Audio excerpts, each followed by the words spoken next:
Welcome to my channel Worldwise. I'm sure you've heard the news. Across the United States, a hidden crisis is unfolding. The ground beneath major cities is sinking, slowly but relentlessly. This phenomenon, known as land subsidence, is a gradual settling of the Earth's surface. While it may not be as dramatic as an earthquake or hurricane, its consequences are no less severe. Subsidence threatens critical infrastructure, exacerbates flood risks, and poses a silent threat to millions of Americans. This is not a localized issue. A recent study published in revealed that all 28 of the most populous U.S. cities are experiencing some degree of subsidence.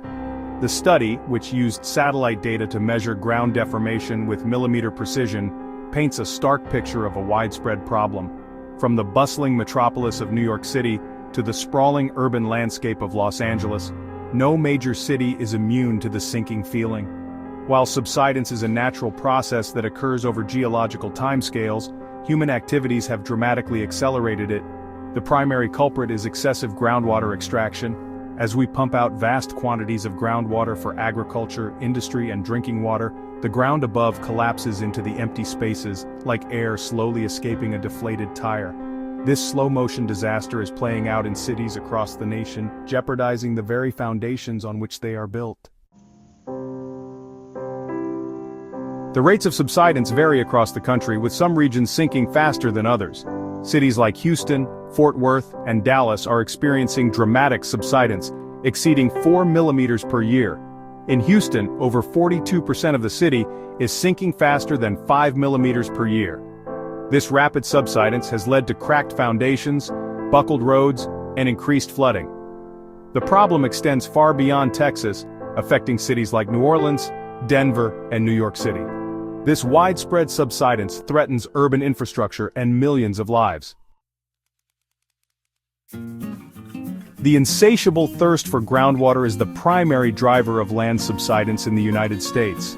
Groundwater is a vital resource, providing drinking water to millions and irrigating vast swaths of farmland. However, the rate at which we are extracting groundwater far outpaces the rate at which aquifers can naturally replenish.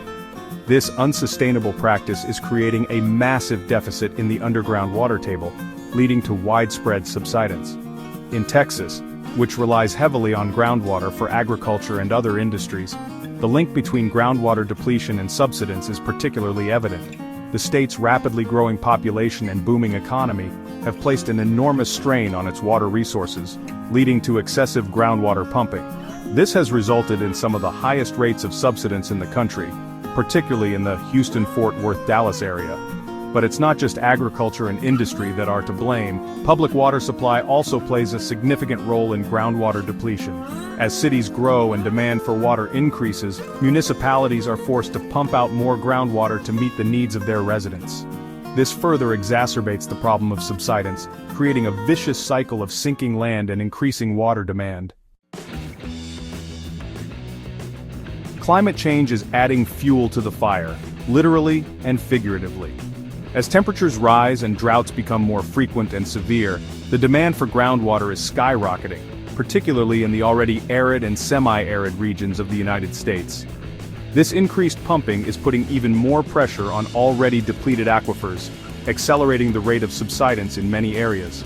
The American West, already grappling with water scarcity issues, is particularly vulnerable to the impacts of climate change on subsidence. As temperatures rise and snowpack dwindles, farmers and cities are increasingly reliant on groundwater to meet their needs. This is creating a dangerous feedback loop where climate change exacerbates subsidence, which in turn further stresses water resources. In addition to climate change, other factors contribute to land subsidence, albeit to a lesser extent. Natural compaction of sediments, a process that occurs over long periods, can cause the ground to slowly settle. Tectonic activity, such as the movement of Earth's plates, can also play a role in subsidence, particularly in areas prone to earthquakes or volcanic activity. However, human-induced groundwater depletion remains the dominant driver of subsidence in most areas. Section 5. Crumbling foundations. The impacts of land subsidence are far-reaching and costly.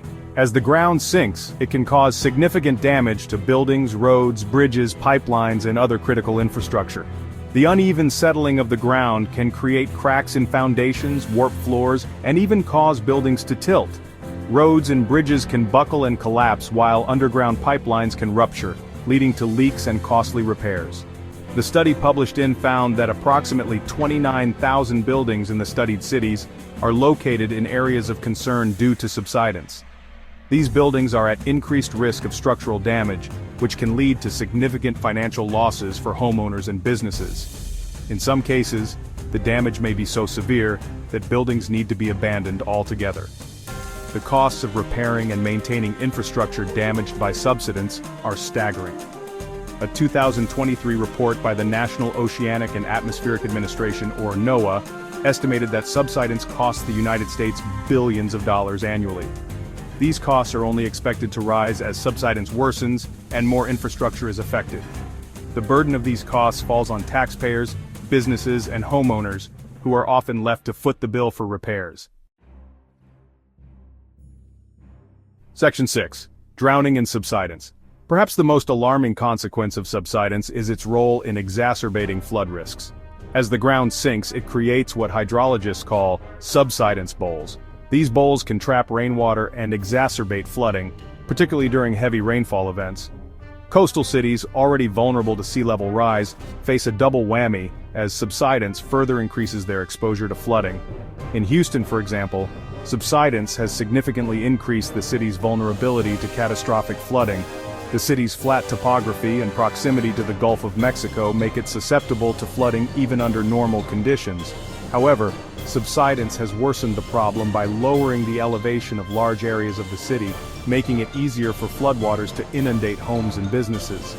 The situation is further complicated by the fact that subsidence can damage flood control structures such as levees and seawalls. As the ground sinks, these structures can become less effective at holding back floodwaters, increasing the risk of breaches and catastrophic flooding. This is a particular concern in New Orleans, where subsidence has compromised the city's levee system, leaving it more vulnerable to future hurricanes. Section 7. A race against time. Faced with the growing threat of subsidence, some cities are taking steps to mitigate the problem. These efforts typically involve a combination of regulations, incentives, and infrastructure improvements aimed at reducing groundwater pumping and strengthening infrastructure against the impacts of subsidence. Houston, once dubbed the sinking city, has made some progress in slowing subsidence rates. In the 1970s, the city established subsidence management districts tasked with regulating groundwater withdrawal. These districts have had some success in reducing groundwater pumping in certain areas, leading to a slowing of subsidence rates in the city center. However, new neighborhoods on the outskirts of Houston continue to rely heavily on groundwater, leading to continued subsidence in those areas. Phoenix, Arizona, another city grappling with subsidence, has implemented a multifaceted approach to address the problem.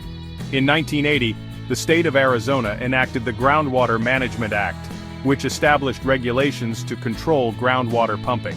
Phoenix has also implemented conservation measures to reduce water use and has invested in infrastructure improvements to make the city more resilient to subsidence.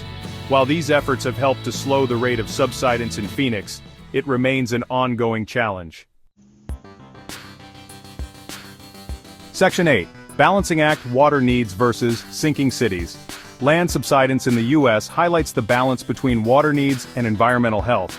Excessive groundwater pumping has catastrophic consequences. Sustainable water management requires collective effort. Reducing groundwater reliance is crucial. Use water-efficient appliances and landscaping. Explore rainwater harvesting and recycling. Invest in water infrastructure improvements. Stricter groundwater regulations are needed. Some states lead in regulation, others lag. Enforcing sustainable pumping limits is essential. Sinking cities remind us of our impact. Understand and mitigate land subsidence. Take steps to build resilient cities, ensure a sustainable future for all. Watch my next video now.